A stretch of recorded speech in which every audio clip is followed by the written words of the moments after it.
Hi, welcome to Blacticulate, a podcast series featuring UK young black professionals, where we find out how they do what they do, so you can too. Or not. After all, it is your life. Who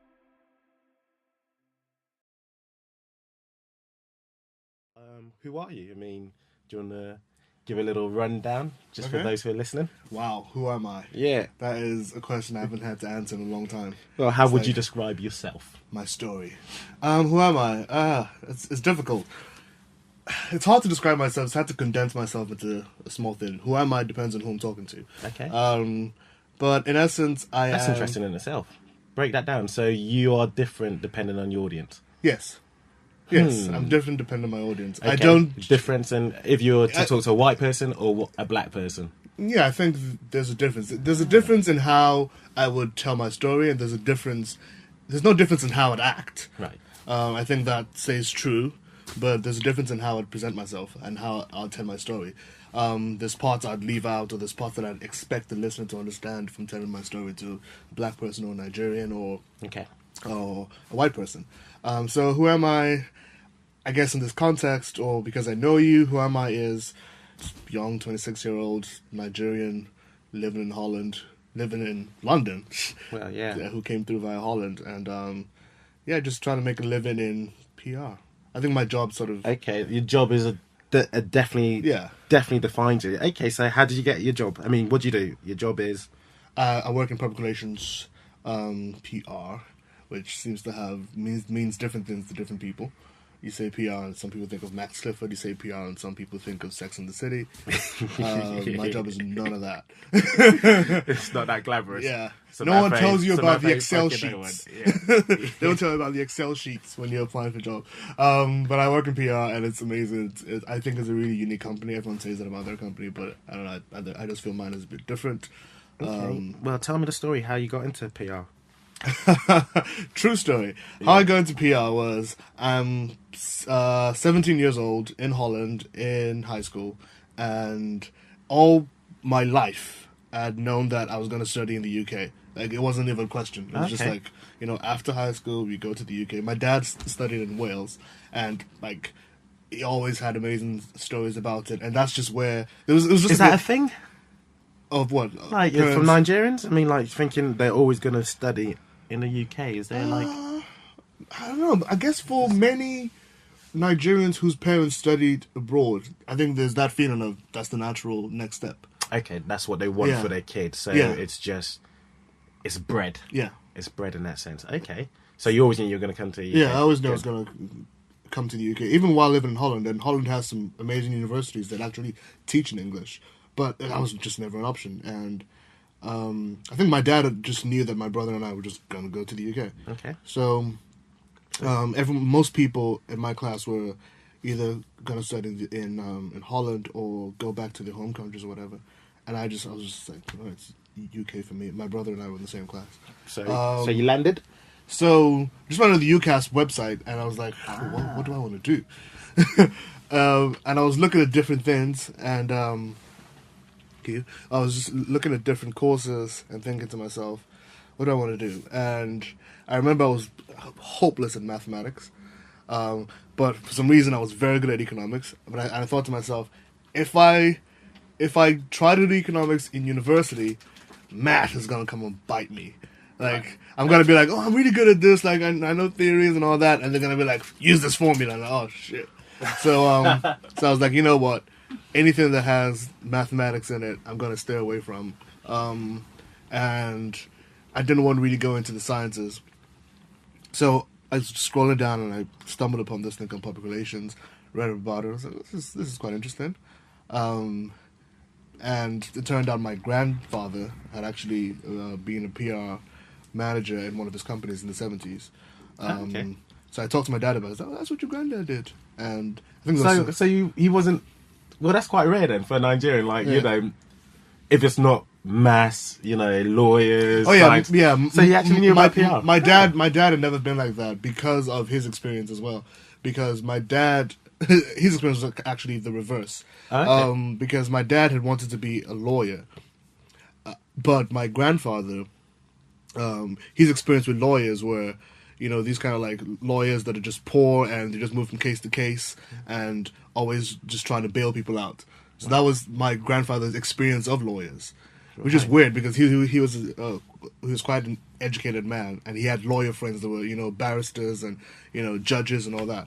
So for him to sort of to dissuade my father from being a lawyer because the closest lawyers he knew were poor and raggedy, that sort of affected my dad's choices. My dad, instead of being a lawyer, he went into agriculture and became an agricultural economist, which he's super passionate about. That's interesting. I don't know what that is, but that sounds interesting. Yeah, it's just like farm planning and it's like being an economist, but just with agriculture. But okay, your specialism being okay. Exactly. So my dad, I think because of that, my dad had never wanted to steer his children at all. Shoehorn you into those typical routes. No matter what we did, well, apart from what my sister wanted to be a fashion designer, he was like, no, that's not a job.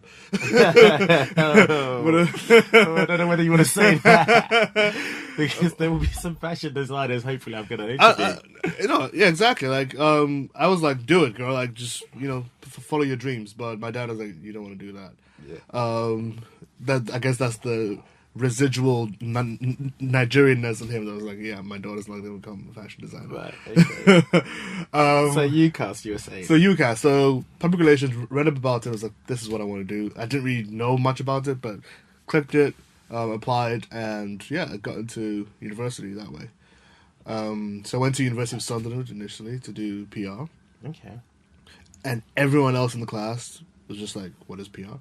No one knew what it was. Right, so what? The class then in Sunderland, were they all, without any any disrespect to Sunderland as a uni or the PR course itself, were they just all people who thought this was an easy course, an easy route to get into? Not easy per se, but most people had an idea of what the job was going to be like eventually. Right. I think if most people knew that you're gonna need some hard work and graft, but most people had this idea of, all right, I'm gonna become a publicist and I'm gonna have 3 phones and I'm gonna go to celebrity parties. That's how I think most people conceptualized it from the start. Right. Okay. And about a month into it, it's just drummed out of you, and you know that it's press release writing, and it can be quite boring at times. So did that, finished in Sunderland. You Graduated. And next up was like, all right, what do I do? My dad was like, do you want to do a master's? I was like, yeah, why not? So just went north to Newcastle. So you're always asking your dad for sort of advice. It almost seems like that's the process with you. Yeah, you absolutely. have a stable parent in your dad and father, and you ask him, so I've graduated, what do I do? And then he advised you to do a master's. Yeah. Okay. I want to bring it into race, which this is what it's all about, really, the podcast. Are there many black people in PR? And are there any moments within your industry that has made you feel aware and conscious of your blackness? Yeah.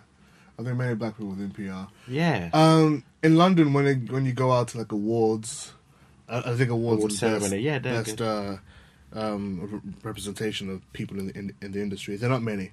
No. They're not many. In a ceremony with, let's say, 700 people, I'm going to get 15 black people. Jeez. If you sort of include all people of color, maybe you're pushing 30. I mean, so very small potatoes, very basically. Small. Very small. Why is that? Why is that? Many reasons. I think many black people who go into business side of things, I guess they probably go into marketing more than anything. I think in marketing there's probably a higher representation of black people. Right. And just in finance, there's a bigger representation of black people. Insurance, I know that just from some people I know. Public relations specifically, I'm not really sure. I've thought about it, but I'm not really sure. I think it's probably one of those things where the industry is growing like rapidly over the last couple of years. So I think that area is gonna, like, black people are gonna be more aware of it as an industry and see other black people who are in it and be like, maybe I can do that as well. Yeah.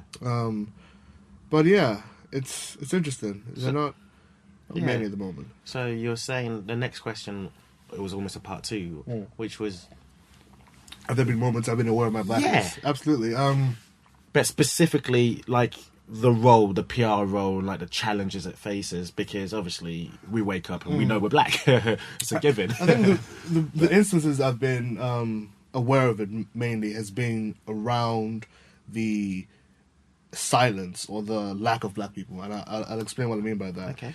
Where every now and then you see these, there's always something in the media about, it's usually an advert, or a poster or something where you look at it and you're like, wow, this is so insensitive. How did it get past the internal filters? Yeah. And I used to think to myself, did anyone not see this? Like, especially when it's like a massive company. Yeah, like, no one just stopped and be like, no, guys, no, don't do it. Please don't do it. And working in the industry, I'm so aware of how that can happen. Because I've been, I'm not going to mention specifics, but I've been in meetings where, someone mentions a tagline and they have no idea how it could be deemed insensitive. Because they just do not, they first of all do not know the correct terminology.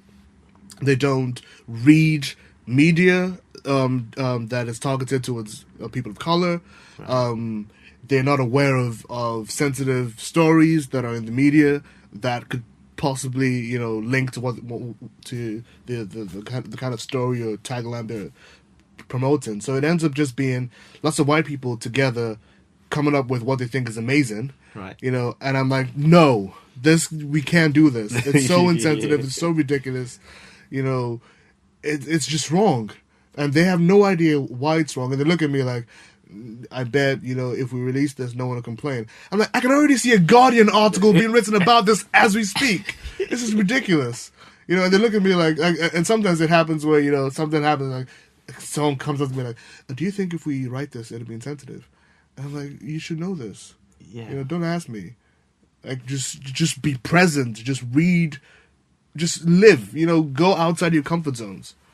So quite interestingly enough then, which is something you alluded to earlier on with the percentage of obviously coloured and ethnic, black people in particular, is very small, slim at best.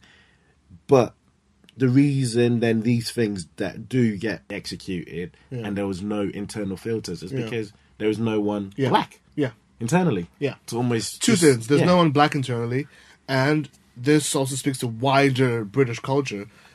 I think a lot of white people just do not arm themselves with current. They don't know how to speak about. I hate saying this. Speak about race. Yeah. They don't know how to speak about issues affecting minorities properly. So as liberal as many liberals are, they're sort of insulated from the actual day-to-day microaggressions of black and brown people in this country. So they know what's wrong, but they don't know why it's wrong. And if you don't know the why, then you continue making those mistakes. Agreed. You continue making those mistakes. So that's why I think there is, I think it'd be very, very foolish to say every company needs a black filter. Yeah. I think it's about to go on. All right, let's call Jamal. Jamal, come check this out. I don't think we should use that word. No. So mash. No. It'll be better if everyone was just intelligent enough and knowledgeable enough to know when something is wrong. Hey guys, before we get back to the episode, I just wanted to say thank you very much for listening to us. Now you can continue to support us by visiting www.blacticulate.com, or you can follow us on Facebook, Twitter and Instagram. Now let's get back to the episode. I see the problem. Do you have a solution? Do I have a solution? Or solutions. The solution... to know why things are wrong. Because you can see what is, as you said, but why? The solution is there's a fear, and I know this guy, Trevor Phillips, did a documentary on Trevor Phillips, did you say? Yeah. Okay, I'll put that in the show notes. The race and equality, former race and equalities minister, he did a show about the things we're too afraid to... Things that we're too afraid to talk about race that are true. He missed the point completely. Did he? Oh. It's like there was a target there and he shot like way over there. I think in this country and even in America, I think there is not a fear to talk about race, but people don't really know what they're talking about. Explain. We sort of conflate race and ethnicity sometimes. We sort of conflate race and minority sometimes. So I think a lot of times when someone says something insensitive and the media or social media comes out and says that's racist, what the accused usually goes back to is, I'm not racist. Right. I have black friends. Yeah. I'm not racist. Yeah. I've never, punched a black person for being black. Yeah. And the reason why they can say that is because two things exist. There's racism, which is scientific, where you're like, I believe that because I'm white, I am genetically and just inherently better than black people. Right. Okay. Not many people believe that anymore. Not many people who are hurting black and brown people around the world believe that anymore. Yeah. There are a few people who are still sort of racist in that pure sense. In that genetic and sense, when people when someone uses the word, when someone uses the N-word against someone else, or someone says, oh, she's not beautiful because she's black or something, that is racist, but it's not scientific racism.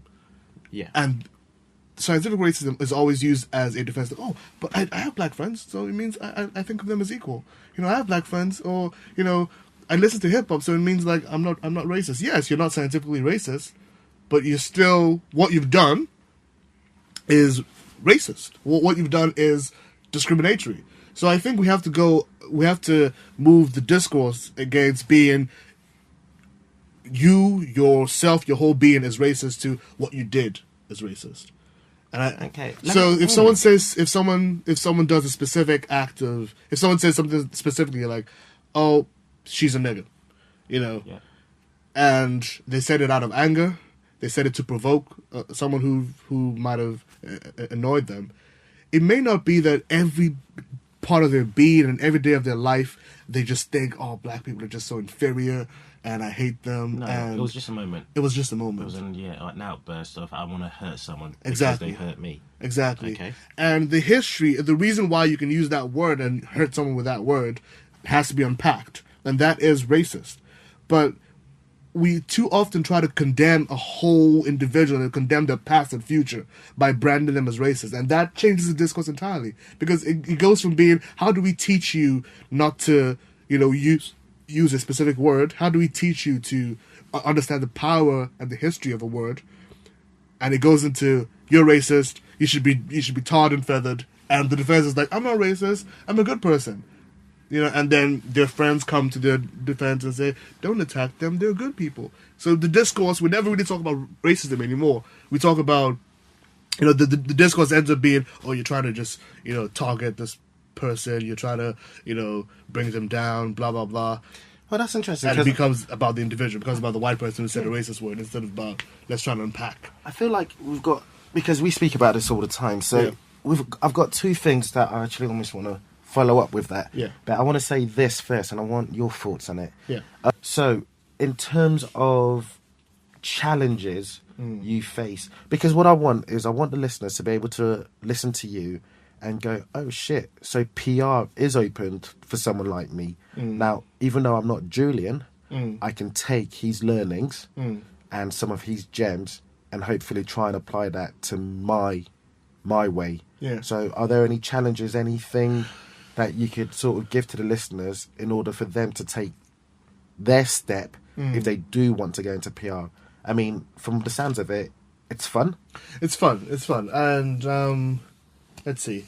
It is fun. And the challenges, I think, in PR apply to many other fields that are about personal, interpersonal relationships rather than a specific skill. Okay. So if you are, if you look at engineering in the UK, you hardly find a white British person in there anymore. Right. Really? Why is that? Well, first of all, not many British people are doing engineering as a degree. Okay. And secondly, it's about skills. So if a Nigerian comes up and says, look, I have all these skills, and a white British person comes up and says, I have some of these skills, you're going to hire the Nigerian. The Nigerian with the skills. Yeah, right. because your results are entirely skills based. Yeah. It's just like, this is the output. Yeah. Scientific fact. We produce more. It's more efficient. Blah blah blah. With public relations and marketing, where it's all about trying to win new clients just by talking, just by saying, this is what you're trying to convince people at every single time. Yes, there's skill in terms of you have to hit an amount of coverage, or you have to get these newspapers or these TV stations. So there's something tangible, Right. But most of your job is convincing clients and potential clients, Right. and journalists.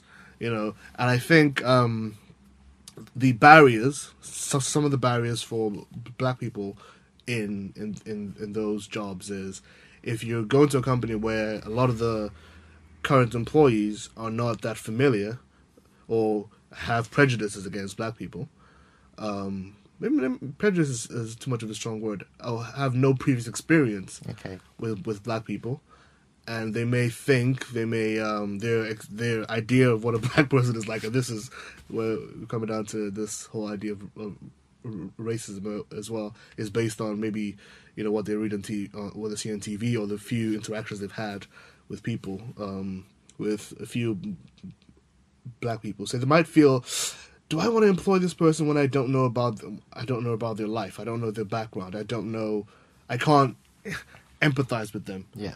So, and the funny thing is, we're not that different. We're not that. What I mean, we're not that different is our dreams and hopes, our fears, our backgrounds are so similar across the UK, across every single family, black, white, Muslim, Christian, whatever. But there's always this feeling of, oh, I don't know what their life is like. Like, I don't know what, do they drink?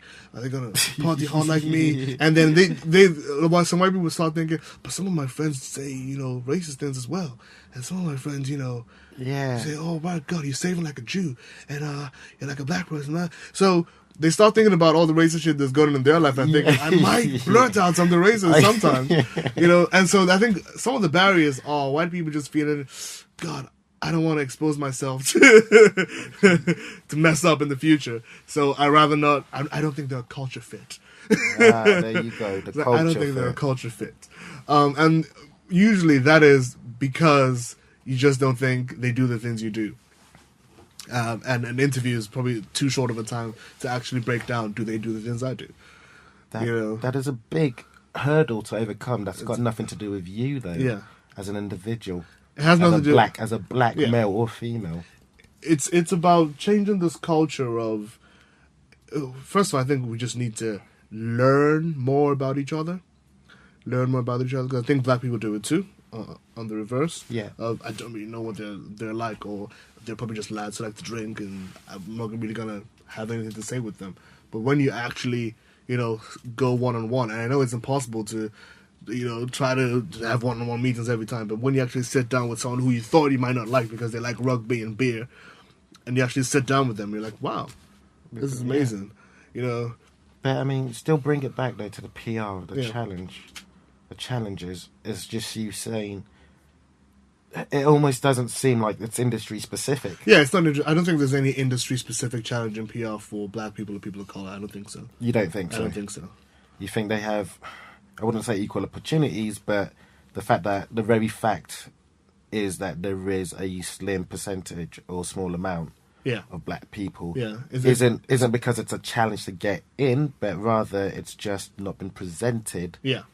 To the black culture as a potential another job available to them. Yeah, exactly. Is that fair to say? I think that's a very fair summary. Okay, well then I hopefully this interview will show that that's not the case.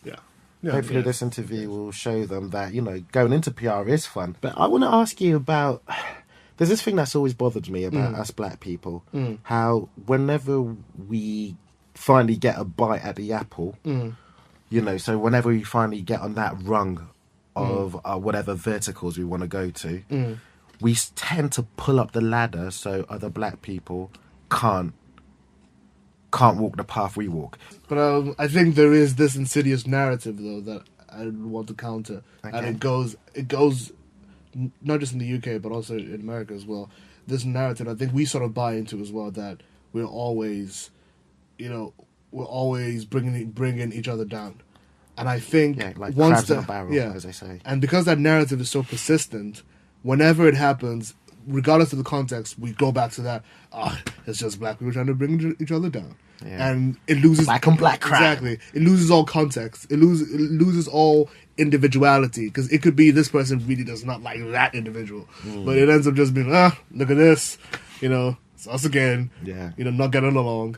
But I can bet you the reason why many black people are where they are today is because of the help they've received from other black people. It could be someone in a different industry saying, hey, I met this person, go meet them. It could be, come join me at this party. It could be, come join me at this, meeting or whatever. I know the head of MediaCom, I think. She's a black woman. Okay. And she is very, very, I guess the way to summarize it is pro-black. Pro-black. So she's not colorblind. Yeah. So you have young black women coming to her like, you've inspired me, and she's like, yeah, let's do this. Like, these are some tips I can give you because you're black, or you want to rise in this industry, do this, do that, read this, so. She sounds like someone worthy of interviewing.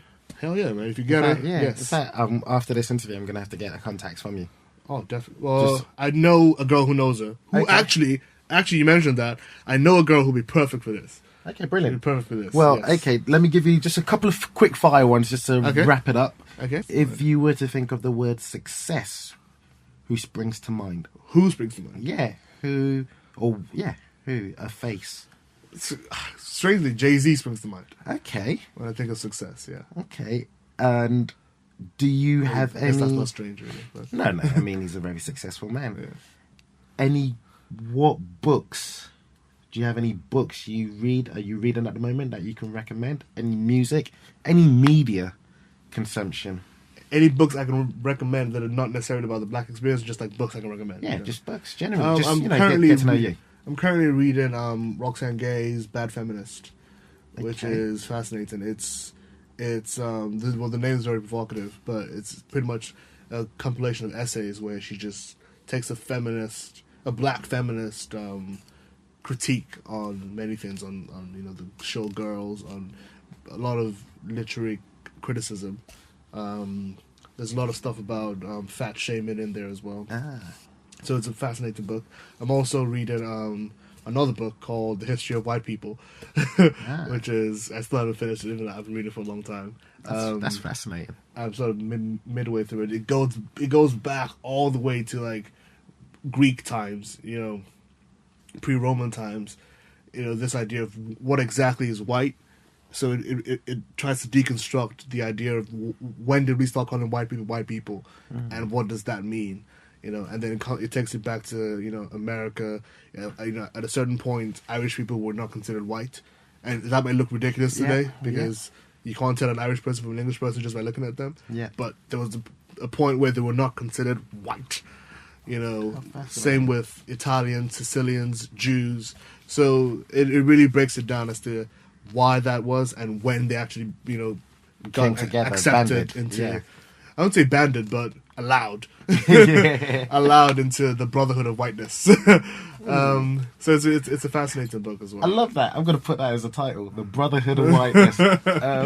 Okay, and well, I would say if I was a listener, I would possibly, and listening to this interview, I would say to myself, well, okay, Julian sounds fantastic, and he's clearly insightful, intelligent, and you are, without a shadow of a doubt. But that's not me. So, can I do this on my own? Number one, do I need permission, or can I start up my own PR company without having necessarily the educational background that you have? And what are the habits I need? That might be my question. Do you know, it might be. I mean, should I answer it? I feel like. I mean, I don't want to run over time, but I'll slice it. Can you do it? I think yes, you can. Can you do it? Yes, you can. Yes, we can. But read a lot of newspapers, read media, consume it, let it be your friend, obsess about it. Don't just focus on the UK. Read worldwide. Be conversant about global affairs. watch films, watch TV shows, be critical but never cynical, and always be humble, always know that there's many things you don't know about, and never be afraid to say you don't know something, but always have the appetite and the enthusiasm to want to know more. And yeah. No, I really like that. I feel like we can almost wrap that up. But okay, since you didn't ask the audience a question, or But I'm gonna have to the ask question you. I'm going to ask the audience is, how do we? No, I don't know. It sounds like no, but how do we start to talk about race in an actual, in a very constructive manner? We always talk about, let's have a conversation about race. Conversations don't change anything. How can we actually bring constructive change, not just to the country in general, but specifically to professional business life? How do we actually make constructive change? Oh, that's perfect. I'm going to throw that out to the website and see if we get any feedback. Right. Okay, so yeah, Jules, do you want to tell people how they can reach you, if at all? Social media handles? Yeah, I'm voracious on social media. Instagram is Julian Obubo. That's Julian Obubo on Instagram and Twitter, same thing.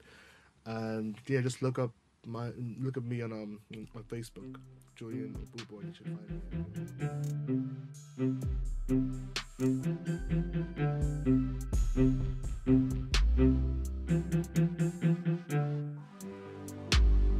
Hey guys, thanks very much for listening to this vodcast. I believe that's what it's called now, video and podcast. Or is it vidcast? Video podcast? Either way, we really appreciate you listening. And if you have any feedback whatsoever, anything good, anything that can make us better, please do leave it in the comment section below. Also, you can get all the info, all the links, all the resources we speak about in the description below. And last but not least, if you are someone who can teach us how you do what it is you do, because Blacticulate is all about empowering and upskilling the community, then please get in touch too. Thanks guys, you're the best, and stay tuned for another episode.